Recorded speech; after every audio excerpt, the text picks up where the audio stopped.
The fucking Undertaker.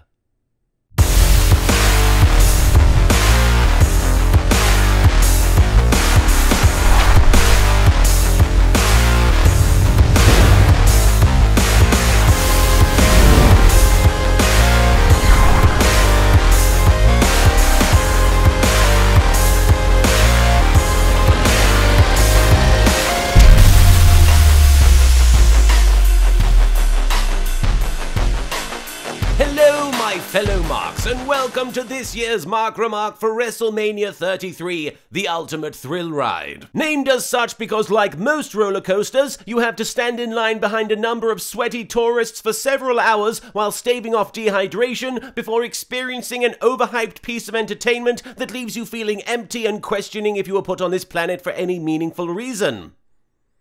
Wrestling! My name's Martin, and unfortunately I too was bumped to the pre-show so that the WWE had more time for Triple H coming out on a roided up tricycle, Flow Rider's WrestleMania streak, and Al Roker, somehow more cringy than his cameos in Sharknado. This year's WrestleMania set is roller coaster themed, and like the real thing, it wouldn't be complete without having to sit in it with 4 other people you've never met who are very amused by their own insipid conversation.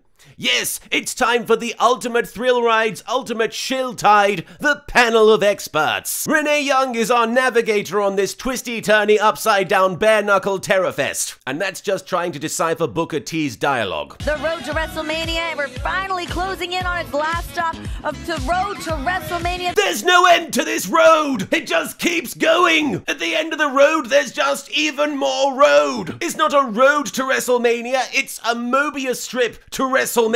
Speaking of things that never end, Jerry Lawler's insufferability. Insufferableness? He makes me suffer. Booker T's vocabulary will throw you for more loops than the average roller coaster. Oh, baby. 33, guys. That's the number. The number of minutes they had to cut from the SmackDown Live women's title match to make room for Pitbull singing about traffic lights, that is. The Heartbreak Kid, Shawn Michaels, is back, and he's providing translation for those of you watching from a country whose native tongue is stammering gibberish. I'm going to just go out jump in there? Well, I am just because I want to, you know what?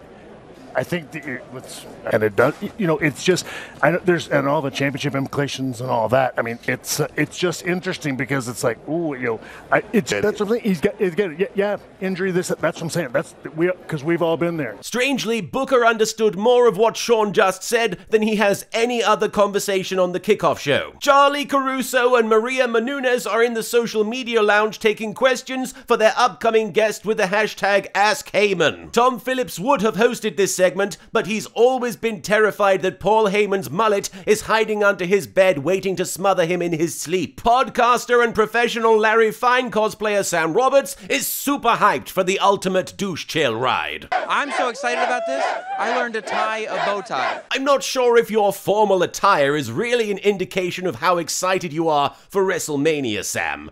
I ain't wearing a tie. Or maybe it is. This year's WrestleMania heavily features a product that is a tedious, time-consuming, money-draining grind that offers little reward and comes with thousands of faceless online personas constantly berating you for sucking at your job or begging for your attention. And as well as all the wrestling, it's also sponsored by Final Fantasy XIV. I don't recommend trying the Heart Dungeon until you're at least level 60. This year's WrestleMania ramp is around 80 yards in length, which means that Kevin Nash could theoretically tear his quad an average of 30 to 35 times before getting in the ring. First up on the ultimate trill bride, it's Austin Aries versus Neville for the Cruiserweight Championship, which is colored purple to reflect the color of the Cruiserweight division's face as it slowly suffocates due to lack of interest. Austin Aries spent a lifetime collecting shaved remnants of Prince Albert's back hair to craft a rather magnificent looking jacket. Still gross, Austin. You're weird for doing that. Tom Phillips once tried to impress Corey Graves by getting "Boys Rule, Girls Drool" tattooed on his shoulder in really tiny letters so his parents wouldn't get mad.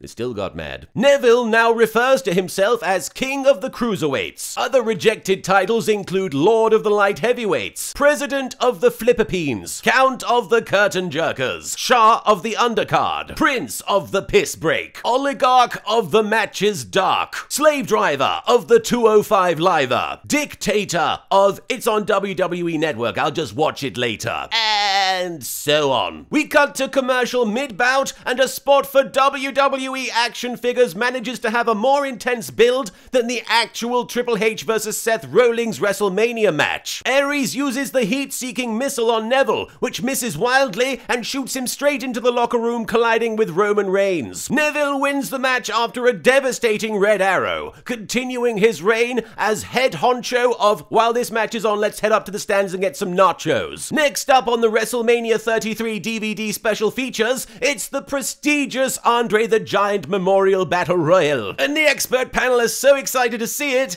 they forgot how to. It's time for the Andre the Giant Memorial Battle Royal. Let's do it.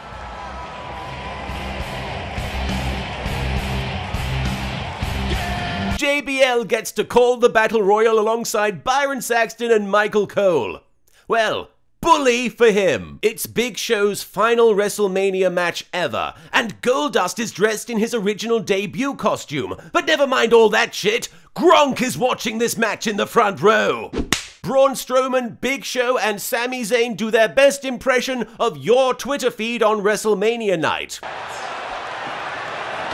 Oh, well, there goes that. The announce team talks up what a big deal it is to win the Andre the Giant Memorial Battle Royal. Just look at what it's done for previous winners like Cesaro and Big Show. It basically strapped a rocket to their backs. You know, the kind that explodes and leaves you severely injured if you're too close to it. But hey, Baron Corbin definitely got a lot out of his Battle Royal win last year. He's guaranteed to be heavily featured this year in a match for the Intercontinental Championship.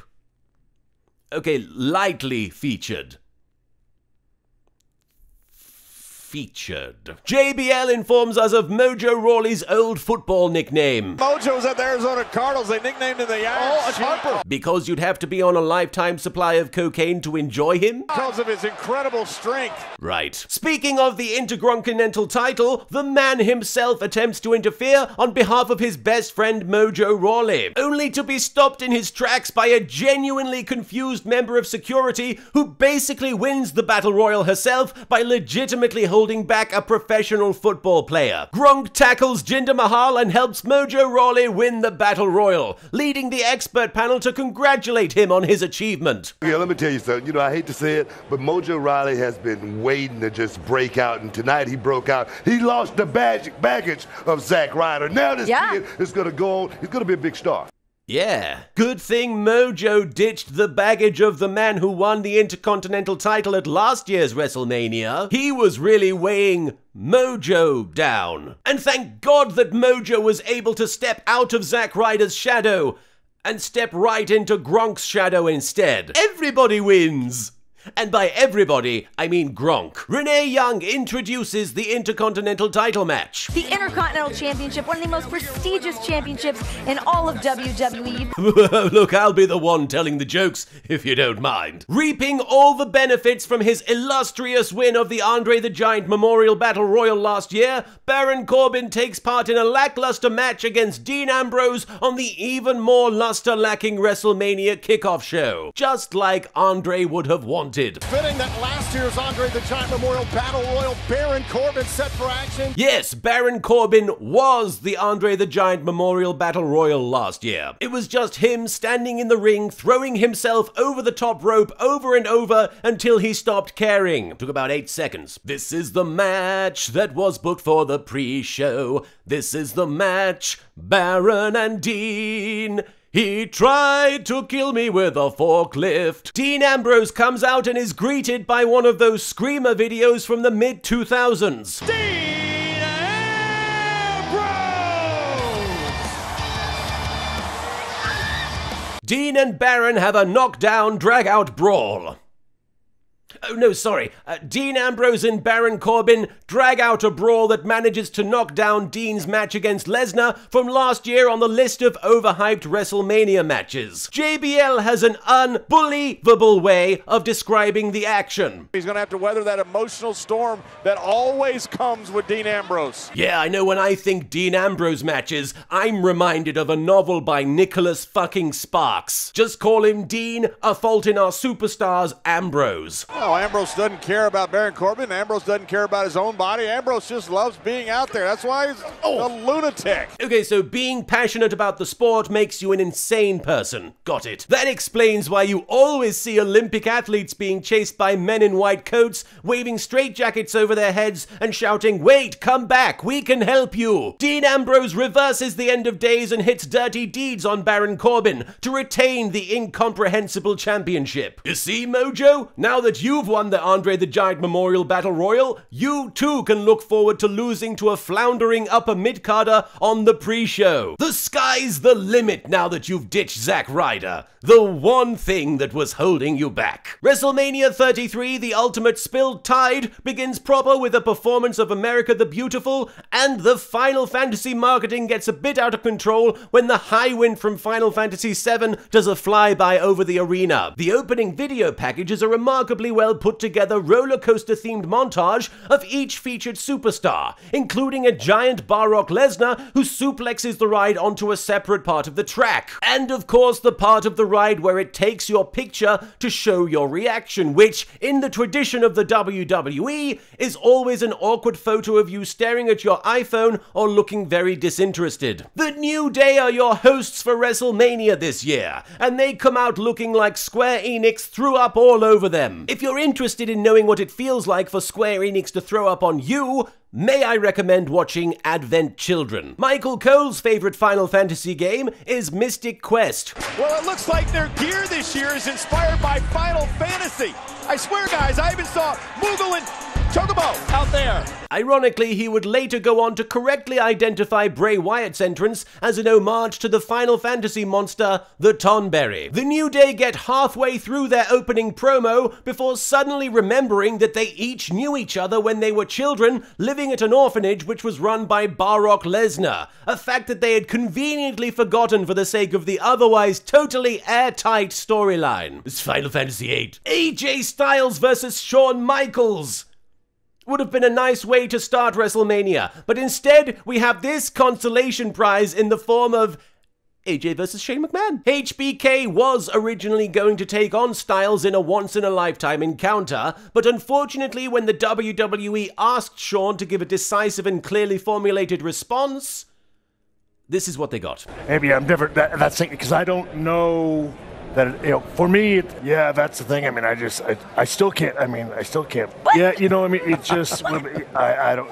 another one. I just find that, because if it is. Shane McMahon ended up agreeing to this one-on-one match with AJ, if only because it allowed him to fall off the tallest object in his entire career: the fans' expectations. The match immediately gets a 5-star rating due to the workhorse that is the wind in the arena, making AJ Styles' haircut look pretty bloody cool. The announcers are stunned when Shane busts out some basic wrestling repertoire. I think pro wrestling is the only sport where the guys on commentary are shocked when the actual sport that they've been paid to commentate on starts taking place before them. Shane McMahon doesn't know fear, and he doesn't know hesitation. He also doesn't know how to throw a believable punch, but that won't stop him from trying. AJ gets the calf crusher on Shane, which may cause Shane excruciating pain, but he refuses to tap out, as being in the hold allows for perfect product placement of his Air Jordan sneakers. AJ Styles is coming for that dick like... I thought about the 450 McCoy. Shane McMahon hits the Van McMahoninator and then follows it up with a shooting star press. Or as Tom Phillips would say it, shooting star press. Not to be mistaken for a 450 splush, or a spinning moonsault, or a blue thunderbomb. AJ Styles nails Shane with the phenomenal forearm and gets the pinfall. Because really, anything else would have been about as smart as, say, bullying one of your most talented announcers into leaving the company. Totally random example, of course. Up next is Kevin Owens taking on Chris Jericho for the US title. And meanwhile, another popular YouTuber gets their channel taken down mid-introduction. Plenty of celebrities here tonight. Yeah, including your one and only YouTube sensation.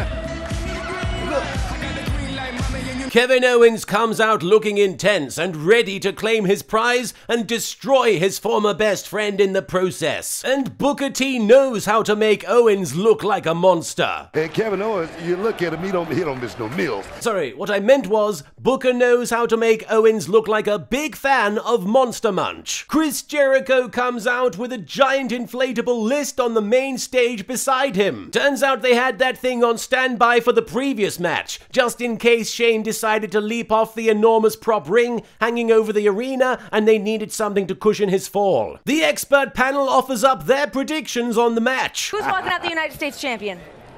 I got to go with Kevin Owens. That's tough. I'm going to say Chris Jericho. Okay. Well, that's the thing. Everybody's surprised that it was Chris Jericho. I'm not. Fair enough.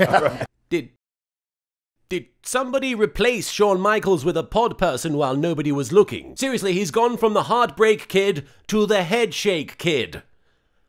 Because that's all I can do. Kevin Owens is so emotionally torn by having to fight his former friend that he has a breakup playlist running on a loop in his head. You got the opportunity just now to look into the eyes of Kevin Owens, Byron. I can assure you, you saw no doubt. Don't speak. I know what you're thinking. Kevin Owens does his best JBL impression. You don't have any friends.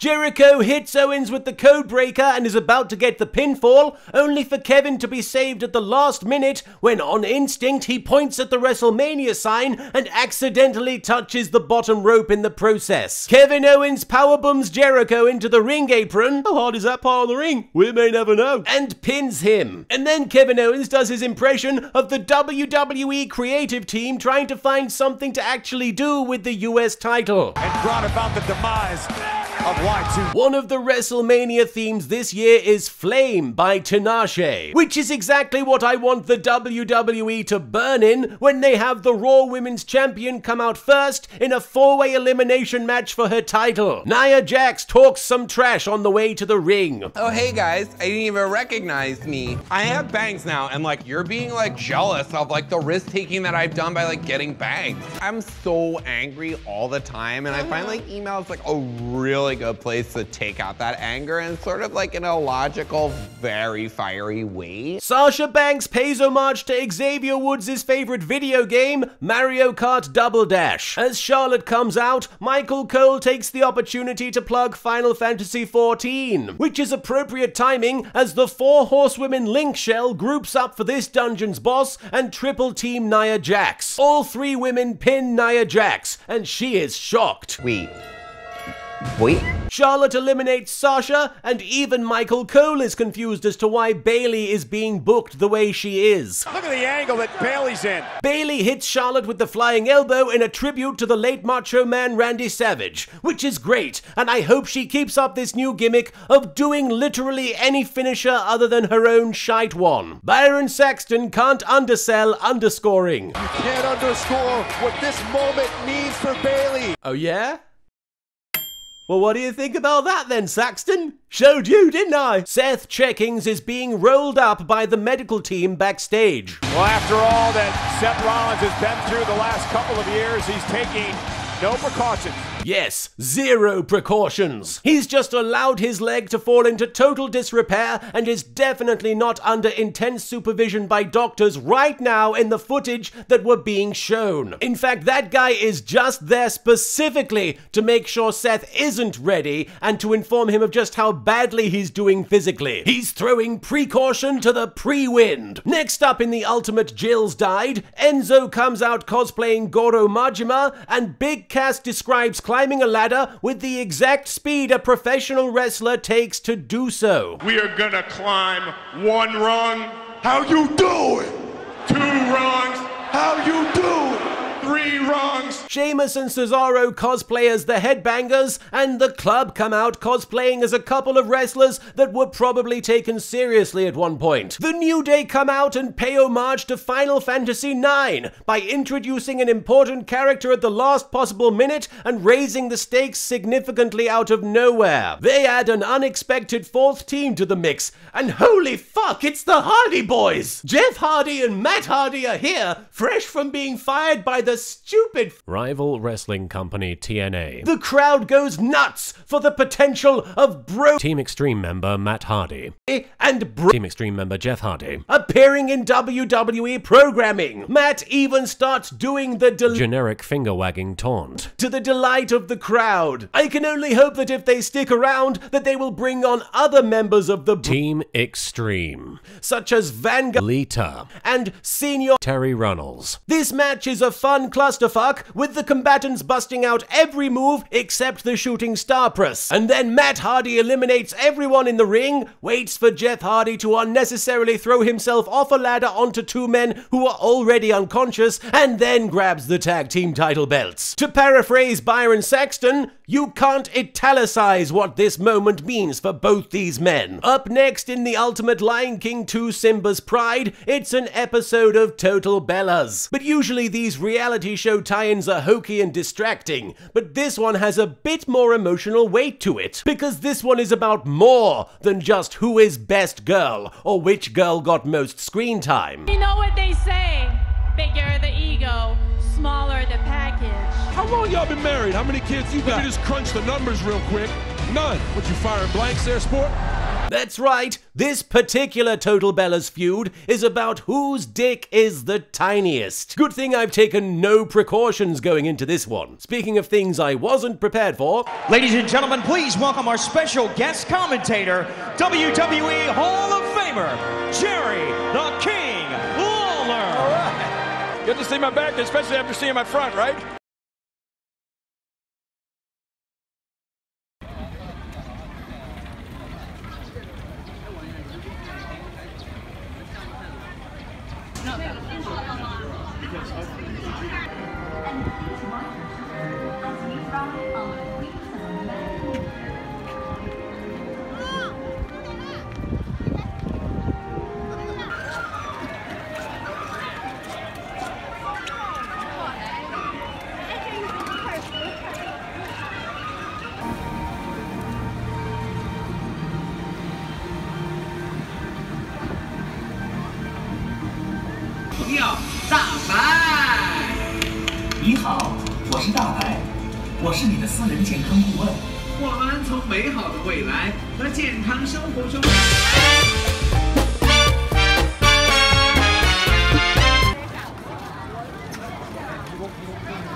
Oh fuck, it's the Tim Burton version.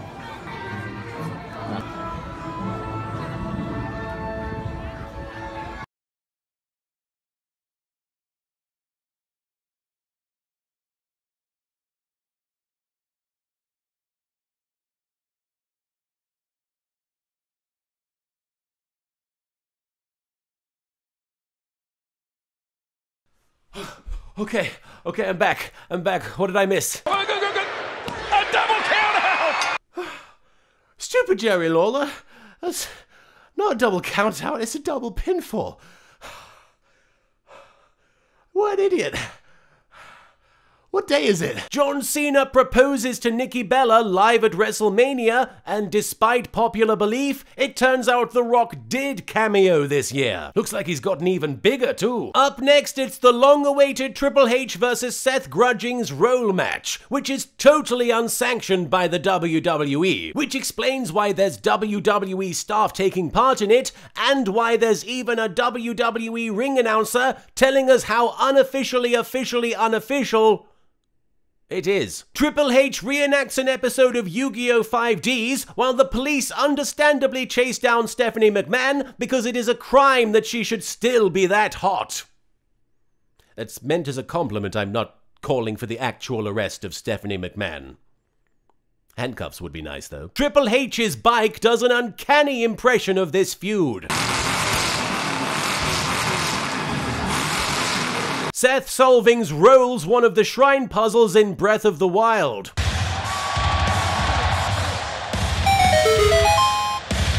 Go Team Rollins! Seth Rollins needs to annihilate the Monarch. Seth aggravatings tries a sunset flip, but ends up rolling his knee in the process. Triple H smells blood in the water, and so he goes to work on Seth like he was JBL, and Seth's leg was a perfectly unassuming human being struggling with emotional issues. Triple H gets Seth in the figure four outside the ring, causing Seth to throw Triple H's favorite sledgehammer at him in a desperate attempt to distract him with better ways to hurt him, I suppose. The fight continues to be completely unsanctioned by the WWE, while a timekeeper and referee and ring announcers keep careful watch over the events, and then Seth claimings rolls Triple H's weapon of choice. Seth Rollins needs nothing short of a miracle right now.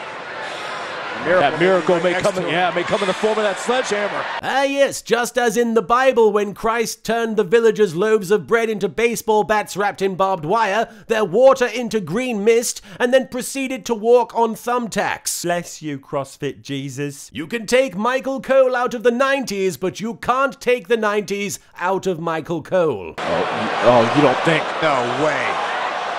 Yes way. Seth Bustings rolls out the Phoenix Splash. That's something you see on 205 Live, but instead it's on something people are actually watching. In a repeat of last year's WrestleMania, the match culminates with Stephanie inadvertently colliding with a flimsy wooden object with no distinguishing features or personality, and then Seth hits the pedigree and gets the win. To celebrate, Seth goes off and reads some nasty rumors about Triple H in the dirt sheets. Triple H's kingdom is burning, and Seth Rollins holds the torch. Pitbull comes out for the most intense game of red light, green light ever staged, making this only the second most disappointing wrestling thing involving pit bulls, placed just above the Kennel from Hell match. So with that in mind, I say this is as good a place as any for the traditional WrestleMania piss break. On second thoughts, I think I'm just going to hold it in and watch this on loop for the next, I don't know, month. Next up on the Hank Hill's backside, Randy Orton takes on Bray Wyatt for the WWE Championship. And you can tell this is going to be a dark and sadistic horror fest of a match because they start things off with the champ coming out first. I don't know about you, but I'm already getting goosebumps. Or maybe that's just my blood pressure. Bray Wyatt speaks on Randy Orton. Or rather, mumbles pretentiously about him. The serpent has always represented treachery. Well then how do you explain Sir Hiss from Disney's Robin Hood? Pretty sure he represented foppish comic relief. Also, Solid Snake. Not a treacherous guy. I see holes in your theory, Bray Wyatt. Randy made the ultimate sacrifice. Oh, is the ultimate sacrifice also part of the ultimate thrill ride? Should I get a fast pass for the ultimate sacrifice while I'm waiting in line for the ultimate thrill ride? How does this theme park work? So let me try to explain this Randy Orton-Bray Wyatt feud so this match isn't confusing. See, Randy Orton was feuding with Bray, but then Randy decided to trick Bray by teaming up with him and defending him and behaving as though he was brainwashed. And then Randy Orton won the Royal Rumble, but said that he didn't want to fight Bray for the title at WrestleMania. But then he revealed that he actually did want to do that, and that all of this was one giant implausible ruse. So to sum up, psych! I only joined your satanic cult and behaved like a willing follower of yours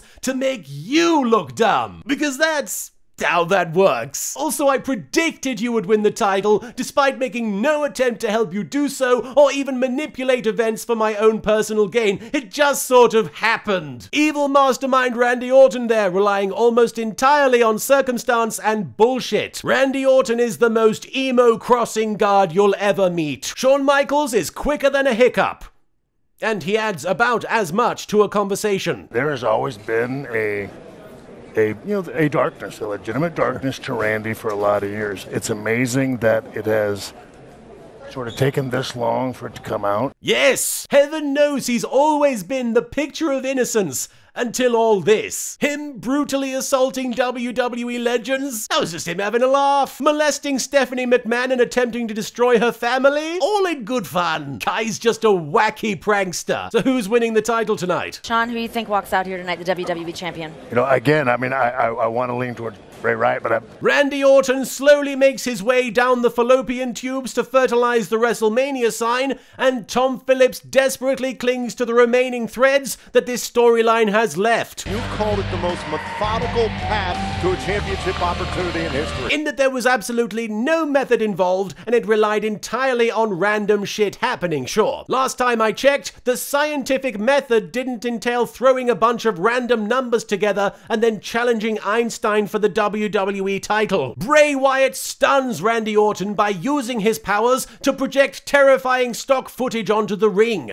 including maggots, worms, cockroaches, and then Bray goes too far and projects the entirety of WrestleMania 27. Bray finally reveals his jobber heritage. One of them. I am the God! In yet another thrilling twist to this Silent Hill book of memories of a feud, Bray Wyatt loses at WrestleMania. So at least we still have one Gothic-themed superstar with a WrestleMania streak.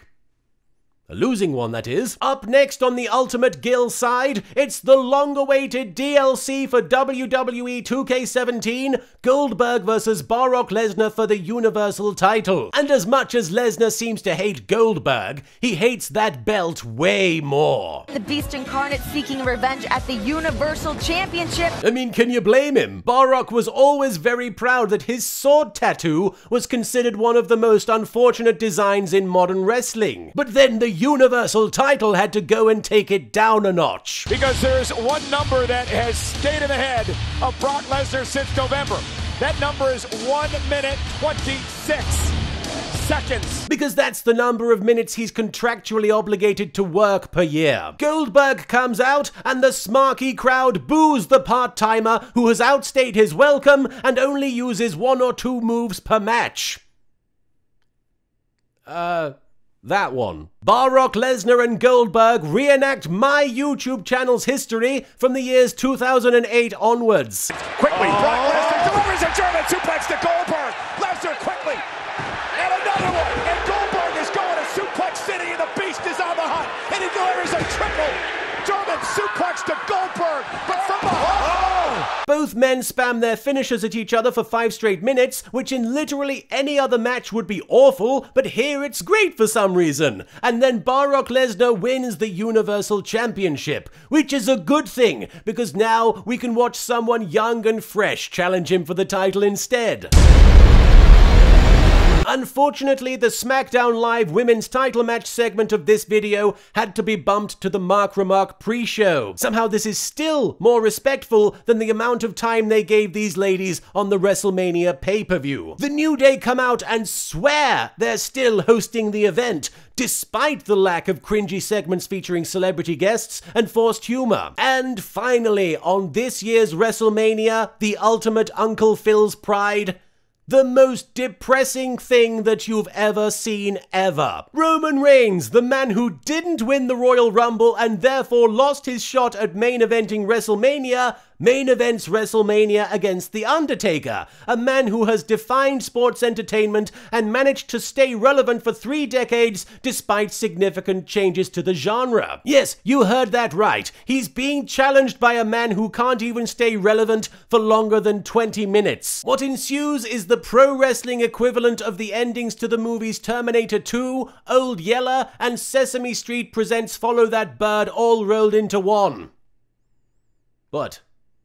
Oh, sorry, my experience with sad movies is rather limited. Roman Reigns beats the shit out of your pro wrestling father figure for a good 20 minutes, and I'm not sure how many roller coasters the WWE has been on, but they typically don't end with a beloved character being brutally murdered. Then again, Splash Mountain does leave it rather ambiguous. Roman Reigns pins The Undertaker clean with about 3 weeks of build-up because fuck you. In a beautifully poignant moment, perhaps one of the only real WrestleMania moments in the last decade or so, The Undertaker removes his traditional garb, breaks character to kiss his wife at ringside, and makes that last slow walk down the ramp to exit the arena and the WWE for the last time. And in the time it takes him to do so, you could name literally every wrestler that deserved a shot at retiring him over Roman Reigns, Kane, John Cena, Giant Gonzalez, CM Punk, fake Undertaker, Bray Wyatt, the entire Wyatt family. Hell, I'll even throw Randy Orton in there. The gobbledygooker, Brock Lesnar, the small Irish bloke named Greg, Eva Marie, Steve Austin, Gronk, Team Extreme member Matt Hardy, Daniel Bryan, The Big Show. The Big Show?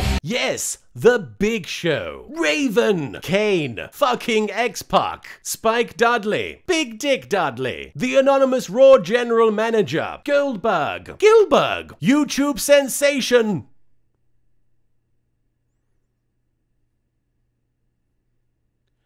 Hulk Hogan, Kevin Nash, Scott Hall, literally any former member of the NWO, which covers a lot of fucking ground. Rusev, Kane, the Boogeyman, Sabu, you, yes, you watching this video right now, you would have been a better choice than Roman Reigns. Feel free to brag about it in the comments. Bonesaw, Stephanie McMahon, Goldust, Stardust, Kenny Omega, AJ Styles, Kane, but not JBL. Because fuck JBL. Well, that's it for this WrestleMania edition of the Remark. Carmella, thanks for joining me in this recap of the ultimate thrill ride. Repo Man, because as we all know, the one thing that this pay-per-view and a roller coaster had in common, Elias Sampson, is that final loop made us all want to throw up. Kane. Till next time, toodle pip. I'm gonna just go out jump in there. Well, I'm just because I want, you know what, and it does, you know, it's just, I know there's and all the championship implications and all that. I mean, it's just interesting because it's like, ooh, you know, he's got injury. That's what I'm saying. That's because we've all been there. Maybe I'm never that's thing because I don't know. Yeah, that's the thing. I mean, I still can't. I mean, I still can't. What? Yeah, you know, I mean, it's just I don't another one. I just find that because if it is again, that's I don't even like getting the ladies involved. That's just again, because I never did it.